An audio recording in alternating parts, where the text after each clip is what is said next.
Ito nga yun. Sige na, papakita ko na mga bossing. Yan. Para maganda.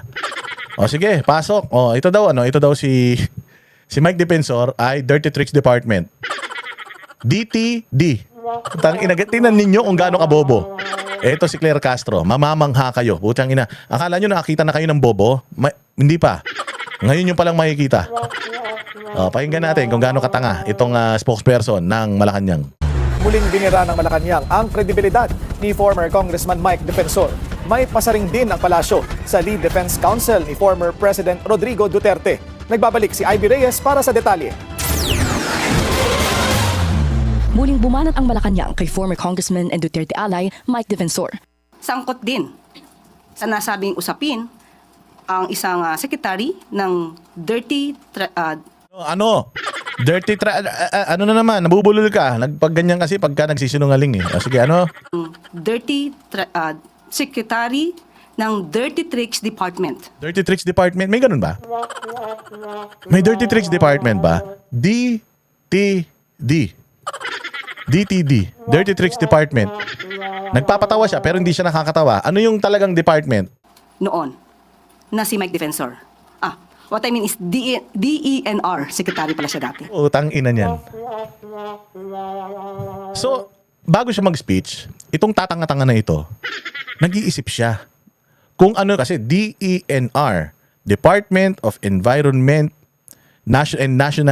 Department of Environmental and National Department of Environment and National Resources, DENR. Gusto niyang maka-come up ng meaning doon sa DENR na Dirty Tactics Department. Ang inabobo.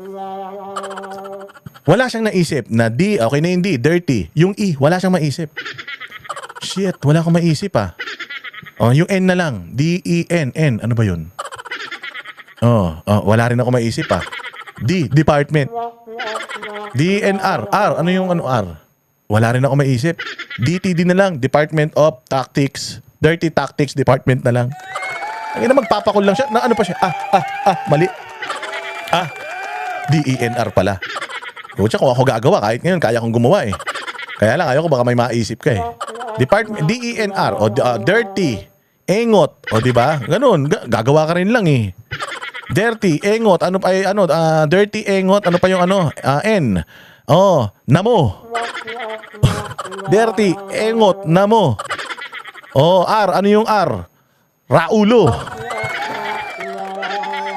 Department, diba? Ay na Dirty Tricks Department. Ano yun? Klaseng joke yun. Sabi ko nga sa inyo, patanginan to, mang-iinis lang to, nakakainis pa siya eh. Hayop talaga naman tong inutil na ito. Ano yun? Sige, ano ba yan? Nagsilbing kalihim ng Department of Environment and Natural Resources si Defensor bago naging Chief of Staff ni former President Gloria Macapagal Arroyo noon. Sa usapin ng umano'y mga dating Marines na nagpaparatang ng kickbackan sa pagsulong sa ICC charges ni FPRRD, kasaysayan na raw ang pwedeng maglarawan sa legasiyan ni Defensor. Inulit ng palasyo ang komento ni dating NEDA Secretary Winnie Monsod tungkol kay Defensor. Iko-quote ko lang po ang kanyang sinabi. Ang hilig mo mag-quote. May kuto ka ba? Tangina ka, para kang koto. Pucha, ba't mo i-quote si Winnie Monsod? Sino ba si Winnie Monsod diyan sa kaso na yan? Bakit ba sinisira mo yung kredibilidad ni Mike Defensor bilang isang tao na gusto maimbestigahan yung pagnanakaw sa Pilipinas? Tapos i-quote mo si Winnie Monsod. Ano ang koneksyon ni Winnie Monsod dito? Tanga, pumunta ka sa kapitbahay ni Mike Defensor. Sigurado ako may mga mangilan-ngilan doon, maraming mga negative na sasabihin kay Mike Defensor. Ganyan na may mga kapitbahay, di ba? Hindi naman bati-bati lahat yan. At si Winnie Monsod, anong connection ni Winnie Monsod sa kaso ng 18 na military na nagsabi na magnanakaw ang mga putang inang congressman? Kasama niyang amo mo. Loko-loka. Loko-loka ka. Di ba? Pucha, anong kanilaman ni Winnie Monsod? Anong sinabi ni Winnie Monsod? Defensor has a history of either influencing witnesses or training witnesses or making witnesses disappear. Kung ganun, ang issue natin, si Risa Ontiveros, ganyan din. Kasi ito, opinion to ni Winnie Monsod kay Defensor. Nakasuhan ba si Defensor ng kahit isang beses? Nakasuhan siya tungkol dito sa mga paratang ni Monsod sa kanya? Tsaka sino ba si Winnie Monsod? Wala namang kwenta, tao rin yan. O ngayon, si Risa Ontiveros, hindi ba ganyan din? O meron siyang kaso ng parang kinasuhan siya ng kidnapping, ng tampering of evidence. Yung mga, 'di ba, yung alias rin eh. O kinakasuhan din siya na nagbabayad siya ng mga testigo. Meron pa yung sa Farmally, ganun din, nagbabayad siya ng mga testigo. O so ibig sabihin kung nag-a-apply yun kay Mike Defensor dahil sinabi ni Monsod, so ibig sabihin si Risa Ontiveros, pwede na rin natin sabihin na taga Department of or Dirty Tactics Department. China, nilaglag mo naman masyado si Risa Ontiveros. Ikaw naman, oh. Isa si Defensor sa mga itinuturong nasa likod ng press con na mga umano'y dating Marines. Una nang binansaga ng palasyo si Defensor bilang Ador Mawanay 2.0. Naging kontrobersyal si Mawanay noon dahil sa kanyang peking salaysay. Pagdating naman sa reported cases of drug-related killings sa Marcos administration, sasagot naman daw ang pamahalaan basta't may ebidensya. Pero ang sigurado raw may due process sa gobyernong ito. At bagamat hindi raw Sinungaling talaga eh, no? May due process daw. alam sa ICC proceedings ni FERRD, sinagot ng Malacanang ang pahayag ni Lead Defense Counsel Nicholas Kaufman na hindi utos na pumatay ang ibig sabihin ng salitang neutralize. Ito magiging teacher ng Ingles. Si Claire Castro, pakinggan nyo. Pero sa Pilipinas, pag sinabi mong neutralize, and ang gumamit nito ay ang law enforcement agencies, military, when you say neutralize, it's a euphemism for killing. Gago. Bobo. Ikaw lang yun, tanga. Ikaw lang naman ang tanga na Pilipino eh. Na pag sinabing neutralize, di mo maintindihan dahil di ka marunong mag-Ingles. Takang-taka nga ako talaga kung paano ka naging abogado eh. Una-una sa lahat, di ka na marunong magsalita ng Ingles on your own, hindi ka pa marunong magbasa. Binabasa mo na yung English, mali-mali pa eh. So ang pagkakaintindi niya at gine-generalize niya sa Pilipinas daw, ang ibig sabihin ng neutralize kill. Tanga. Tanga. Matatalino mga Pilipino. Magagaling tayo mag-English. Sa buong Southeast Asia, isa tayo sa mga proficient sa English. Ikaw hindi ka proficient, tanga ka eh. Kailan pa sabi ko nga sa iyo, ako nga alam ko when you say neutralize, alam ko, nagdadrive ako, ikaw nagdadrive ka. Ano ang ibig sabihin ng neutral? Ibig sabihin, lalagay mo doon sa gitna, hindi siya paabante lang, hindi siya paatras lang, pwede siyang umabante, pwede siyang umatras. Bobo. Ano sinasabi mong so kung meron dapat i-interpret nito, hindi ikaw, tanga ka eh. Bobo ka eh. Paano kang mag-i-interpret ng salitang neutralize tapos idadami mo pa kami sa Pilipinas, ganun? Gago. Pag sinabi ko ba, na-neutralize mo na yung manok, gago. Sasabihin ko kagad, did you kill the chicken already, mommy? Abnormal ba to? Naiintindihan naman ng tao ng mga Pilipino, kahit nga tricycle driver, kahit nga walang pinag-aralan eh. Alam ng tao ang English ng pumatay, patay, kill, death. Alam nila yun. Ikaw lang hindi nakakaintindi. Mantakin mo ang ibig sabihin ng neutralize sa'yo. Kill. Utangin na, paano ka naging abogado kung ganyan? Diyos mio.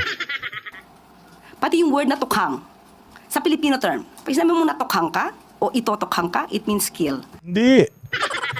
Putsangin na, yan ang sinasabi ko sa'yo eh. Ikaw lang ang nagsasabi niyan dahil tanga ka nga. Propagandista ka. Hindi ibig sabihin na natukhang, tinokhang yan oh. Tinokhang ka no. Marami akong kaibigan na ganyan ko biruin. Putangin na, natokhang ka no. Noong panahon ni Duterte, alam ng mga Pilipino na yung tokhang katok, bobo. Visayas at Mindanao, mga Bisaya speaking provinces yun nandiyan dyan. Pag sinabi mo sa kanilang tokhang, ang isipin nila patay, gago. Tangina, wala nang kakatok sa bahay pagka ganyan. Kaya nga yung sino ba yun? Katok mga misis. Tangina, wala nang ganun. Bobo talaga eh. Visayas at Mindanao, when you say tokhang, alang nila ibig sabihin nun, kakatok. Paano mo sasabihin na ang ibig sabihin nun mapatay ka? Biruan nga yan dito sa Metro Manila. Tangina, tinukhang yan nung panahon ni Duterte ngayon, no? Ngayon, putya, ang payat, addict na naman. So, ibig sabihin, buhay. Tinukhang yan, ibig sabihin, buhay. Simple lang naman kasi. Pinatay yan nung panahon ni Duterte. He was killed nung panahon ni Duterte. Walang nagsasabi na tinukhang yan nung panahon ni Duterte tapos patay. Walang ganun. Anong naging nakalagay doon sa death certificate? Kaya nga death certificate, wala naman nakalagay tokhang certificate eh. Di ba? Nakalagay ba doon tokhang certificate? Kaya nga death certificate kasi alam naman Pilipino ibig sabihin ng death. Alam naman Pilipino na ibig sabihin ng kill. Alam ng Pilipino lalo, ano ibig sabihin ng tokhang, lalo na yung mga Bisaya. Ako, hindi naman ako ganun katalino, but when you say, Boss D, neutralize it. Neutralize the situation. Normalize the situation. Yun yung ibig sabihin nun, but kill. Tanginan to, inutil. Pagdating sa mga impormasyong galing sa umano'y dirty trick secretary na si Defensor, Katulad nito, sabi ko nga sa inyo, is she the right person? Kami ang boses ng masa, hindi natatakot. Katotohanan lang, di kami nalulunod. Walang bahid ng sismis, lahat ay totoo. Kahit sino ka pa, pag mali ka babanatan ka. Walang pinipili kulay, wala kaming kinikilingan. Basta para sa bayan, kami lalaban. Pagtama palapakan, pag mali banatan. Di matitinag, di matatakot, para sa bayan tuloy ang sigaw. Sa harap ng kamera, walang halong takot. Mga baluktot, lahat kayo'y tutumba. Ang hustisya at totoo, yun lang ang mahalaga. Kahit sinong harang, di kami matitinag. Walang pinipiling kulay, wala kaming kinikilingan. Basta para sa bayan, kami lalaban. Pagtama palapakan, pag mali banatan. Di matitinag, di matatakot, para sa bayan tuloy ang sigaw. Kung nasa tama ka, ikaw ay aming kasama. Pero pag mali ka, handa ka na bang mabasag? Banateros kami, walang inuunan. Dahil bayan muna, bago ang sarili.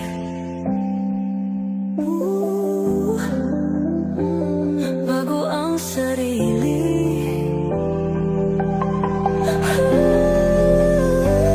Pagtama palakpakan, pag mali banatan. Banateros ang sigaw, katotohanan ang